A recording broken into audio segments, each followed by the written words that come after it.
a never-ending problem for Israel. And so I think they ultimately made the judgment that the only way, as we have been telling them, for them to get their hostages home and actually achieve lasting security that suits their purposes was to sign up for this agreement as well. I mean, just to pursue that, I mean, throughout this, over recent months, the secretary himself has repeatedly said that the holdout is Hamas. I mean, now that it's not over and done, but now that it's at this point, the administration is on its way out, is that still the stance that Hamas was the holdout to? Or obviously, the Israeli government has very messy coalition politics, Yeah. and the far right parties there. Hamas has far and away been the chief obstacle to concluding this agreement, and that's been true especially since August or so. Now, there have been times that Israel has introduced new conditions and new proposals that have made it more difficult to get an agreement. Just as Hamas at times has introduced new conditions and new proposals that made it difficult to get to an agreement. But that fundamentally is what a negotiation looks like. You expect parties in a negotiation to put forward proposals, and people can debate whether sometimes one side or the other overplayed their hand. There certainly have been times that we went to the government of Israel and said, you know, we think that you are pushing too hard, and we want you to back down. But I will say, really, for the past 5-6 months or so, it has been Hamas that at first was unwilling to negotiate, and then for a while unable to negotiate. So after this period in August, when we thought we were getting really close to a deal in July, and then in August, we saw Hamas at around that point just decide that they weren't going to negotiate off of their position anymore. They had a position and they weren't going to budge. They weren't going to move at all. And we were still at the table. Israel was still willing to be at the table. Hamas wasn't. And that continued for some period of time. And then you had this period of time where Hamas, because of the death of Sinwar, wasn't able to really make decisions and could have conversations but couldn't negotiate in any kind of meaningful way. So when you hear us say that Hamas has been the prime obstacle to accepting the deal, that is very much what we have meant. It's very much been accurate. Just one briefly before I pass on. You mentioned this, a red line for Israel, of course, will be no future Hamas governance in Gaza.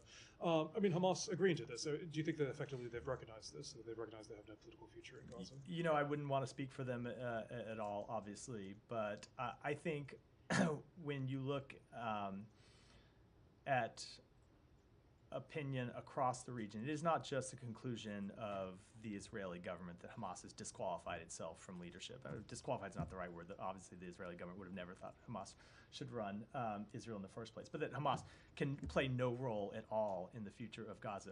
We hear that from countries across the region, that you cannot have a terrorist organization that is committed to the destruction of Israel, that has launched this horrific conflict that has resulted in the death of more than 45,000 Palestinians, has massively increased the chance of full-out regional war, which we got very close to on a number of occasions, and we were able to prevent through some pretty intense diplomatic efforts.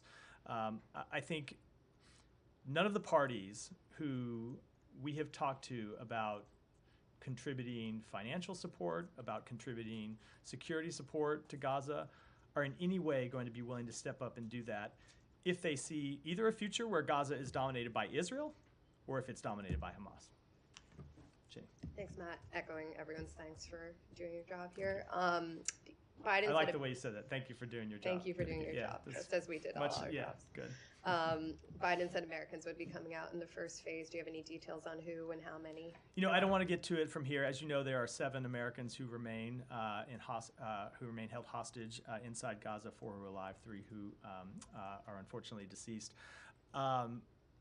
We will have that information coming or available in the coming days, but I want to make sure we are able to have the conversations we need to have with all those families about those details before I talk about them publicly. But we will make that available in the coming days. And it's still the presumption that those 3 are alive. When was the last time there was any update on their conditions or whereabouts within Gaza? There is still the presumption that they are alive. We have we have differing levels of information with each of those, but that's information we communicate about with the families, and I don't want to speak to that publicly. And then on the humanitarian surge, how is that going to be distributed? What is the assessment on the level of destruction just on the infrastructure within Gaza, how do you intend to get that level of aid in?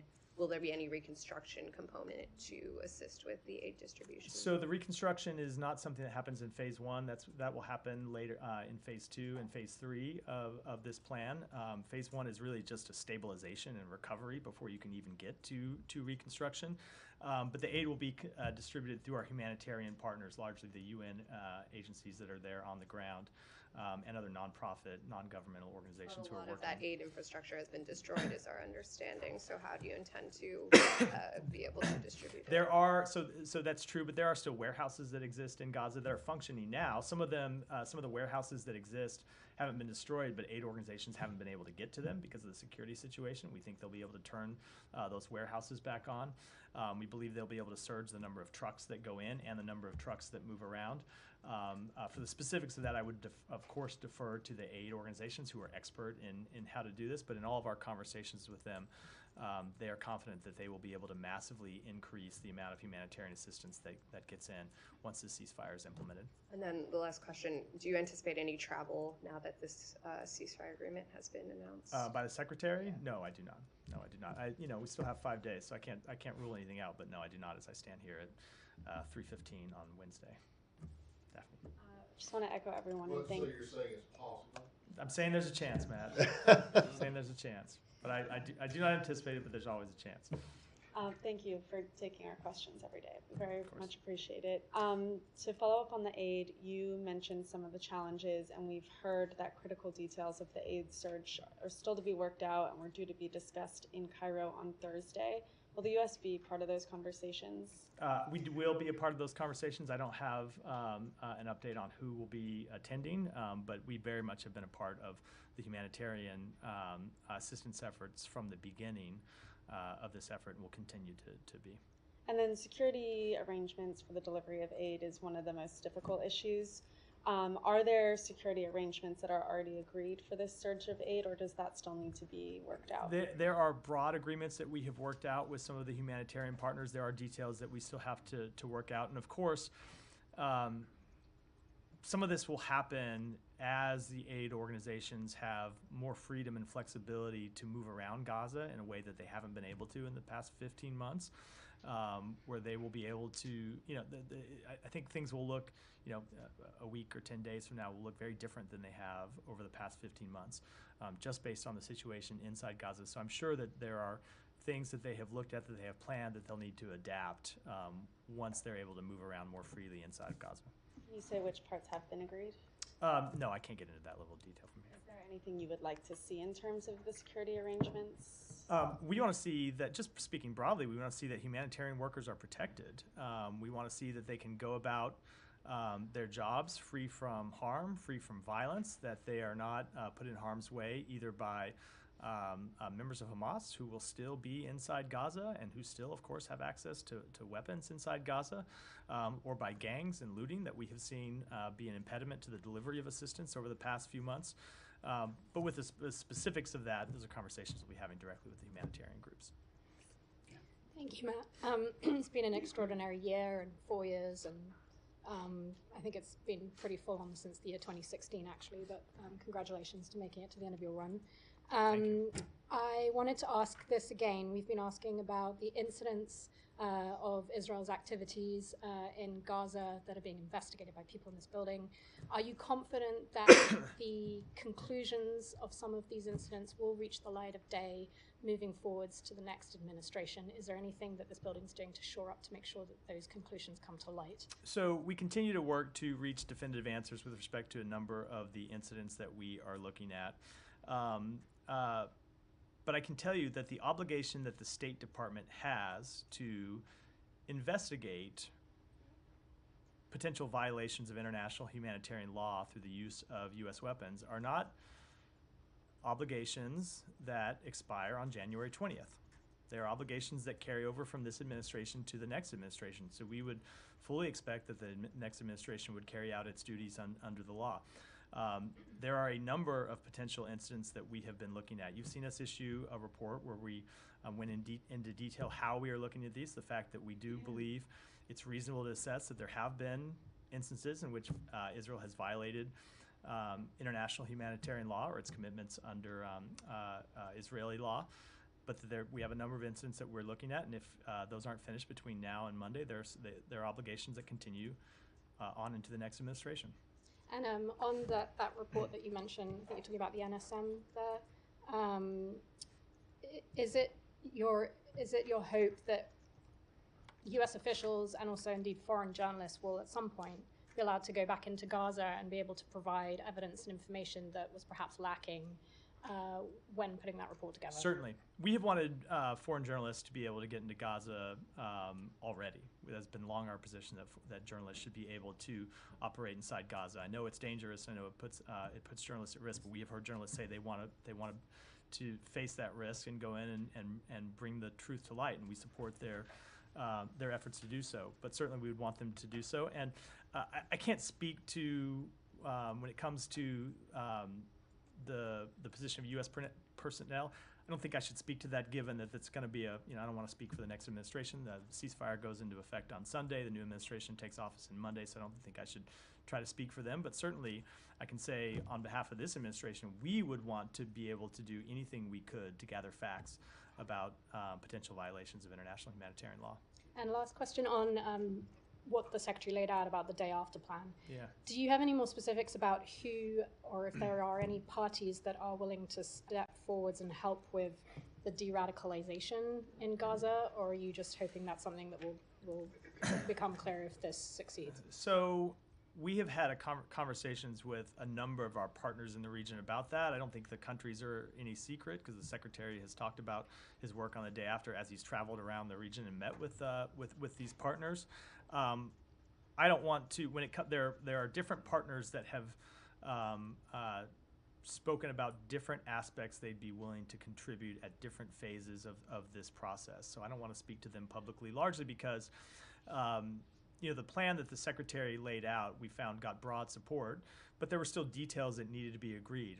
And it was always our assumption that if we got to phase one, it was during phase one of the agreement that you could really force agreement on the day after plan, because it takes bringing about a ceasefire to focus the mind on what comes next and to drive agreement on what comes next. And so we were really looking for this opportunity to drive real agreement on turning those broad strokes into implementable plans. So what we're going to do, as the Secretary said yesterday, is take those plans and turn it over to the incoming administration. We've already had conversations with them about them. It is our hope that they will pick them up and run with it, but of course those will be decisions for them to make.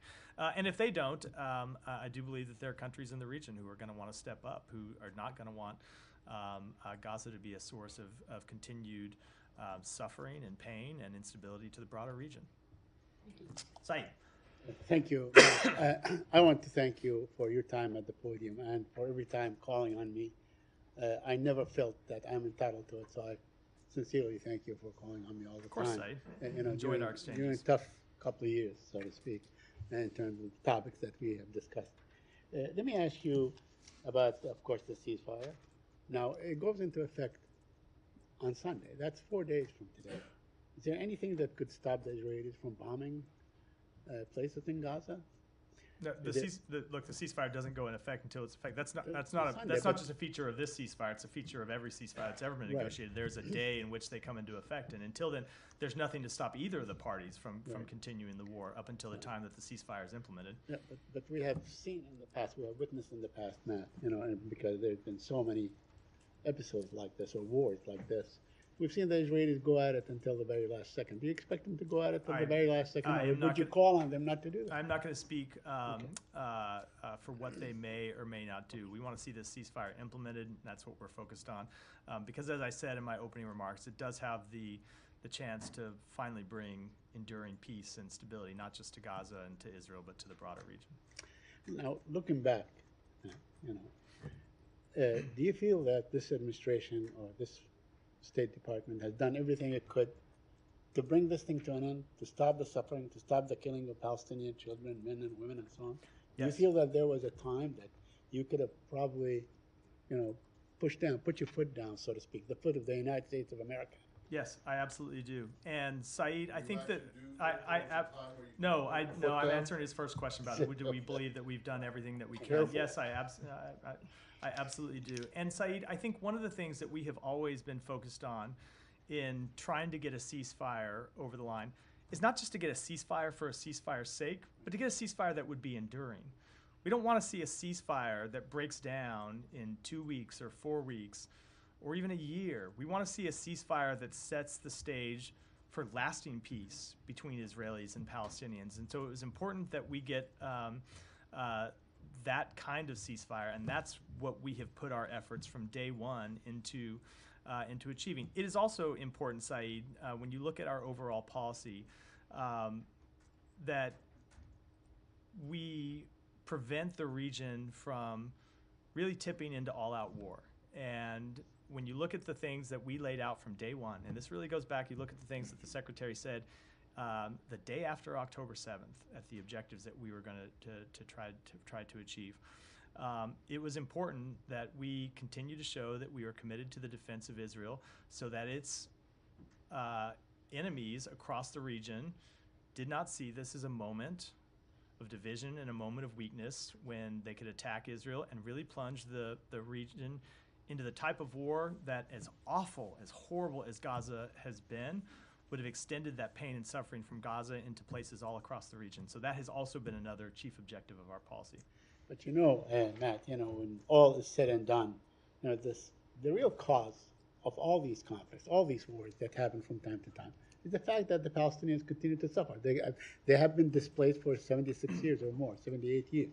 So there was a great deal of talk, rhetoric about a Palestinian state, about, finally the Palestinians living in dignity, allowing them. I think it was this administration or this Secretary of State that talked about the need for Palestinians to live in dignity and to have the same opportunities as Israelis and so on. What have you done to bring this about, to make it real, to set the road for this to, at one point to come about? Let me start by addressing something you said in the run-up to your question about the suffering of the Palestinian people. One of the things that really has marked this conflict, let me put it this way. If you looked at the speech that the parents of Hirsch Goldberg gave back last August, I think it was at the Democratic National Convention, where they spoke about how there is a surplus of suffering across the Middle East. It's absolutely true. We've seen Palestinians suffer long before October 7th, and of course have seen them bear the brunt of this conflict. Palestinian civilians who did not start this conflict but have suffered the brunt of it. We've seen the hostages bear tremendous pain and suffering, and their families. We've, of course, the 1,200 people who were killed on October 7th inside Israel. As Hirsch Goldberg's parents have said, there has been a surplus of suffering. And we do fundamentally believe that the failure to realize the aspirations of the Palestinian people is one of the main drivers of instability in the region and one of the main drivers of suffering. And so I would urge you, Saeed, to look at the speech that the Secretary gave yesterday, where he talked about exactly what we have done and to unlock a political path forward for the Palestinian future. There are 3 stages that we see that are important to get to finally realizing a Palestinian state. 1 is a ceasefire, and we got there today. 2 is a day-after plan that starts to rebuild Gaza.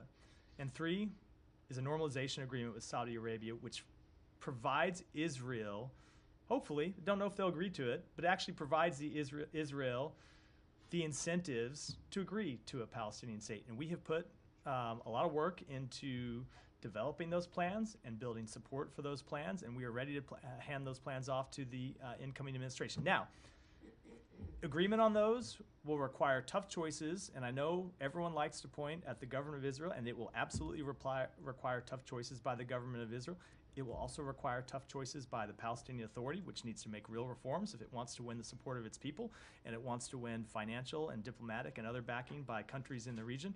So there are a lot of tough choices that people in the region are going to have to make to realize that vision of a Palestinian state, but we have done what we can to make those choices possible, and now it's up to leaders in the region to decide whether they want to take them or not. 2 quick points. One on UNRWA. UNRWA is slated to be banned from operating at the end of this month. Now, I know that this administration has decided not to fund UNRWA about a year ago until investigations are, completed and so on. I believe that they have been completed. Are you worried that once UNRWA is banned from operating, that access of aid and so on and help that you talked about so much will actually be hindered a great deal? So we are concerned about that, and it's why we called for the restoration of funding.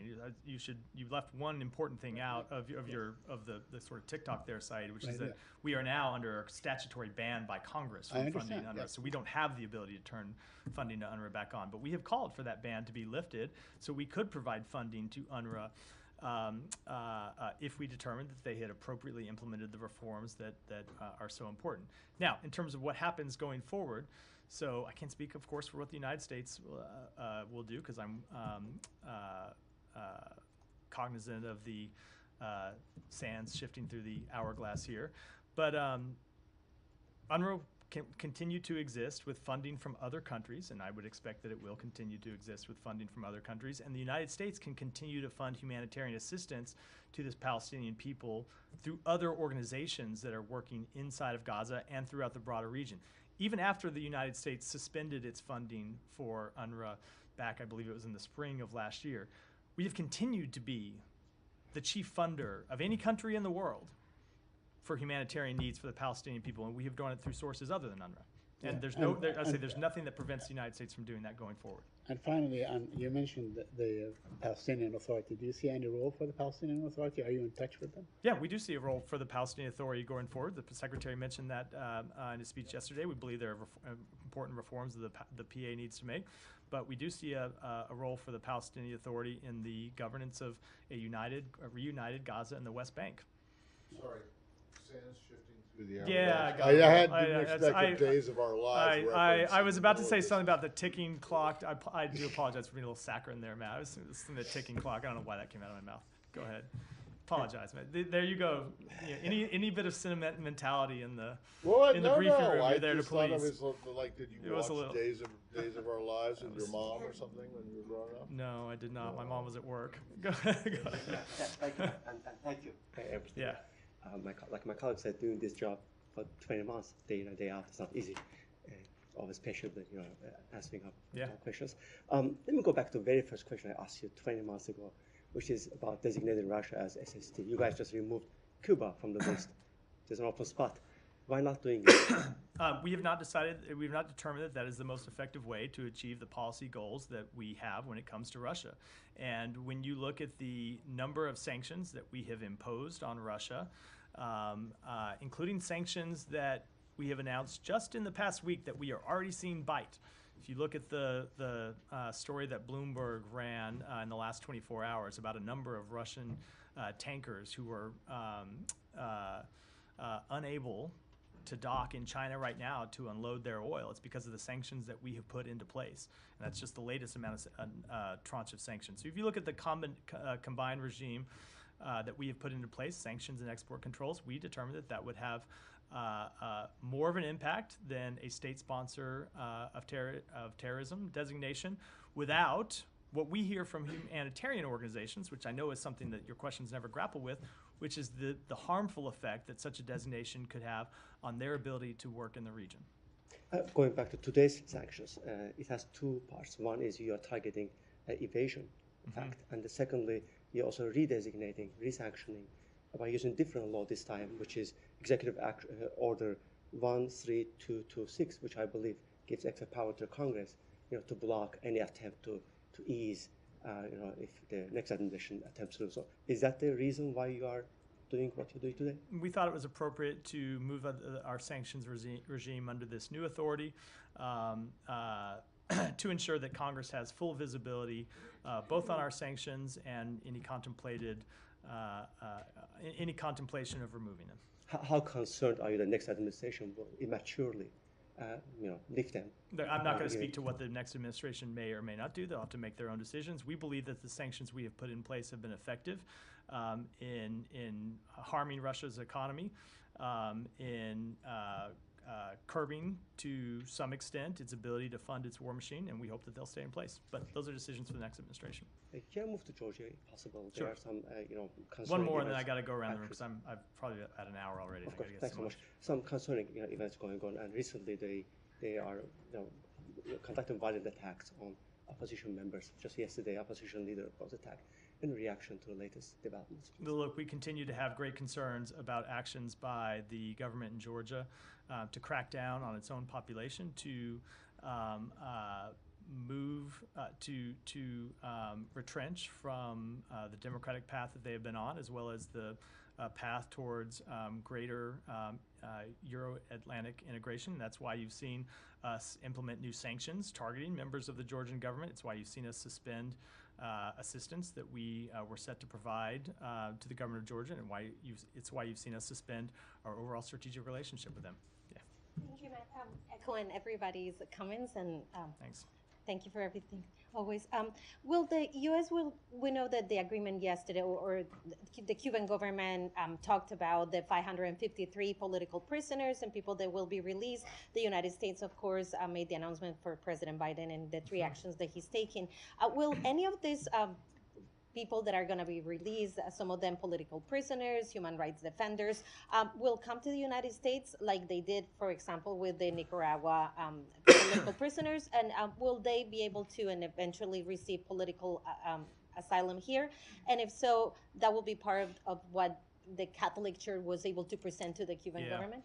So I can't speak to decisions that those people may or may not make about wanting to leave Cuba and come to either the United States or another country. And when it comes to questions about whether they would be granted asylum or entry through another means, I would defer to the Department of Homeland Security on that question. Yeah, Janie. Thank you. Thank you, Matt. Thank you for your hard work for us. I wish you good luck in your future. Thank you. Stay healthy and be happy. Thank you. I have applications on South Korea. This is not happy news. No. But the South Korea's President Yoon was arrested yesterday by the high-ranking public officers' crime investigation office. Executed the arrest warrant for President Yoon in an illegal rather than a legal manner. And the South Korean citizens are very disappointed in this action. Do you think the execution of this illegal arrest warrant violated the rule of law? So I'm not going to speak to a question about how South Korean law is interpreted. That is fundamentally a question for the South Korean courts, and we think all of these questions ought to be answered and in accordance with South Korea's constitution and the rule of law. I can tell you that I was just in South Korea with Secretary Blinken last week. We met with the acting president. We met with the foreign minister. We met with the Speaker of the National Assembly. And I can tell you that one of the things that we saw firsthand in Korea was the country's democratic resilience at work. And I think you heard the Secretary speak to this. You know, every country at times faces tests to its democracy. We have faced very real tests to our democracy here in the United States. We've faced direct assaults on our democracy here in the United States. And what's important is how a country responds to those tests of its democracy. And what we have seen is South Korea respond to those tests in a way that illustrates the strength of its democratic foundation. What do you think the Biden administration has been successful in its diplomatic and security relations with South Korea? And what do you think is the most regrettable, and if there is one thing you would like to recommend the incoming administration, what would it be? So I think when it comes to Korea, the Secretary identified at the President's direction very early on that his primary objective needed to be to rebuild and restore some of our democratic or some of our alliances and partnerships that really had been frayed in the 4 years before we took office. and set about a diplomatic campaign to do just that. And his first trip was to South Korea and Japan. And over the course of this administration, you have seen us bring together South Korea and Japan in a way that I don't think very many people thought possible, and it is a great foundation for security in the Indo-Pacific. And if there was anything I would commend to the next administration, it's to take that trilateral partnership and to build on it. Go ahead. Thank you, Matt, for your work and for taking our questions every day. I wanted to quickly follow up on Camilla's question regarding Israel's assessments of Israel's conduct. In addition to the ongoing assessments at the State Department, there have been many investigations you urged Israel to conduct, such as the case of Ayşenur Ezgi Egi. What will happen to these investigations? And Ayşenur Ezgi Egi's family was here last month demanding justice and answers. Will you be able to provide them with answers they were looking for before the January 20th? So I don't know the answer to the question because it fundamentally depends on Israel finalizing the results of its investigation.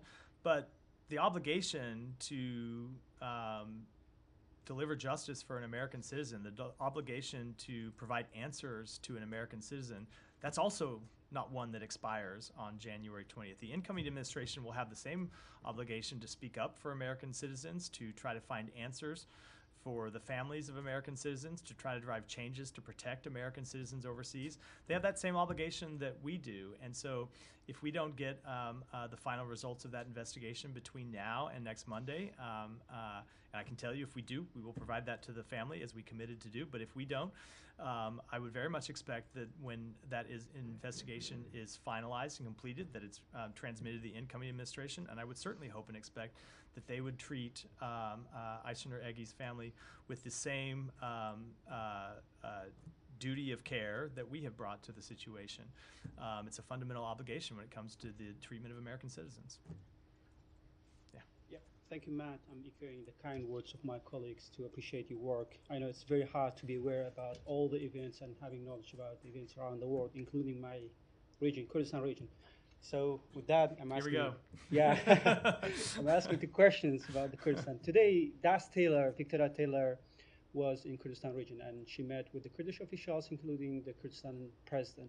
So what's the purpose of this visit, and why at this time? What she has discussed with the Kurdistan president? So I can tell you that Deputy Assistant Secretary Taylor was there for diplomatic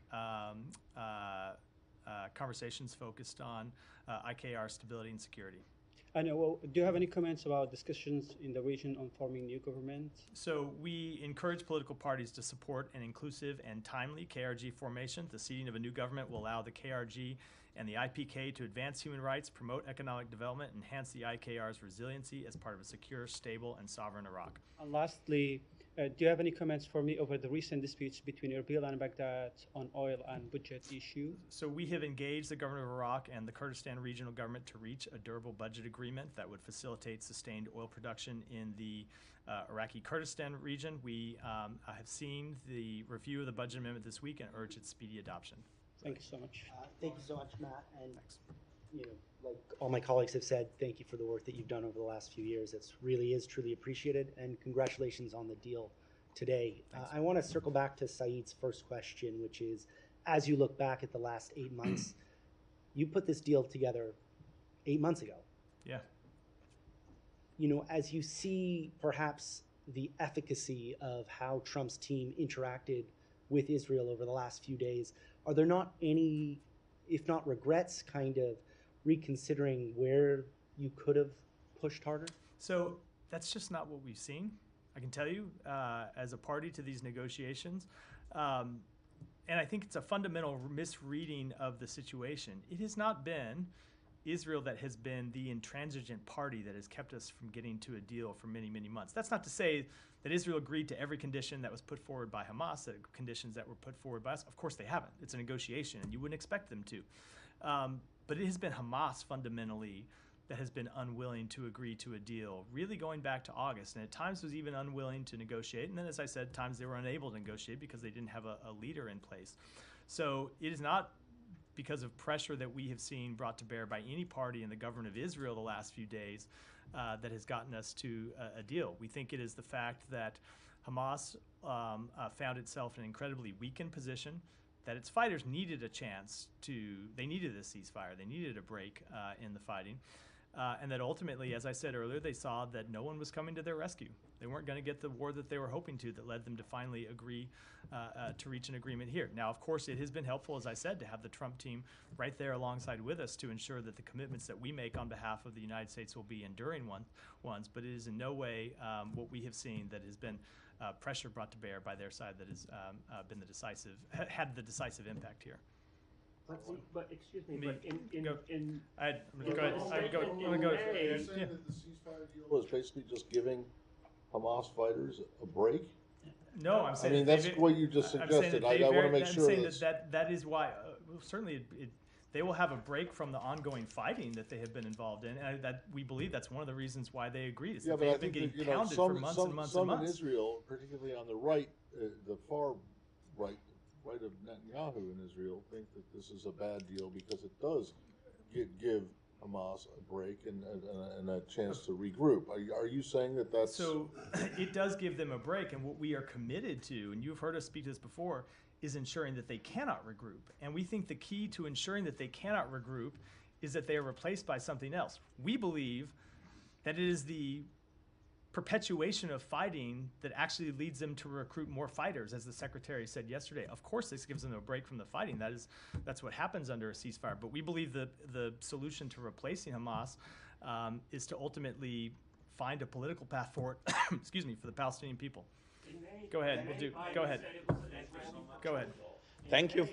Thank you for. I'd ask you not to interrupt your colleagues. Thank you, Matt. Thank you for your dedication and service. I lost my voice. Sorry for that. Also, I have the same here. I'm about to have to close the briefing. I'll try to. Thank you. What measure is the U.S. government considering to support and safeguard fundamental rights in Bangladesh, particularly in response to recent threat by reformist student leader against writers and intellectuals who oppose their views, amid raising concern about intimidation and authoritarian tendencies in Bangladesh? So we have had a long-standing, consistent policy when it comes to Bangladesh that we want to see democratic and human rights upheld in the country. That was our position under the last government. It remains our position under this government. Thank you so much. Last question.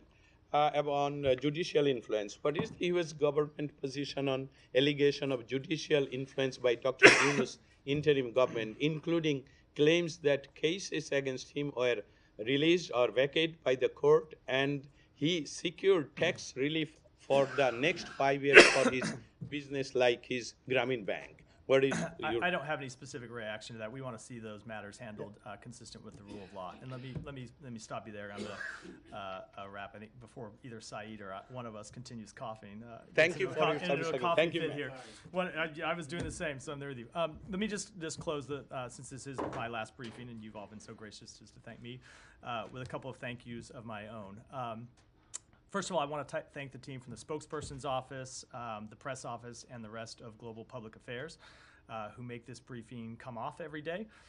They do a lot of work behind the scenes that is absolutely essential to the functioning of this operation, and I am deeply grateful to it. Second, to the teams from bureaus across the department who have the unenviable task of briefing me every day before I come out here to take your questions. To the extent I know anything about what's happening in the world, it is largely because of them, and I will miss the opportunity to work day in and day out so closely with them. And then finally, I want to thank all of you in the press corps who are here in this room and those who aren't here today. It has been an incredible honor for me to stand here on behalf of the United States every day for the past nearly 2 years and take your questions. And it's very easy to get caught up, I think, in the back and forth of this daily briefing and forget just how unusual it actually is.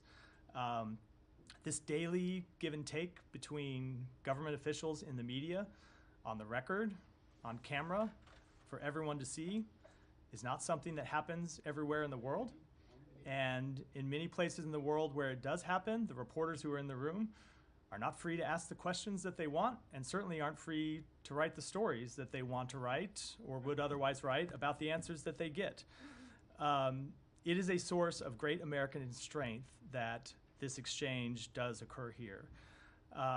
Those of us in government who make decisions, excuse me, that have huge consequences for the American people and for the world deserve to be challenged on those decisions. We deserve to be asked hard questions and held to account. Is that always fun? No, it isn't. It sure isn't. At least not for those of us on this side of the lectern. But it is essential to the functioning of our democracy. And it's essential to the functioning of our democracy. Let me finish. I've taken many of your questions. It is essential to the functioning of our democracy, not just because it ensures that the public is informed about the work that their government does, but also so those of us in government can make the best decisions on their behalf. And I think this is something the press often doesn't understand or doesn't realize maybe.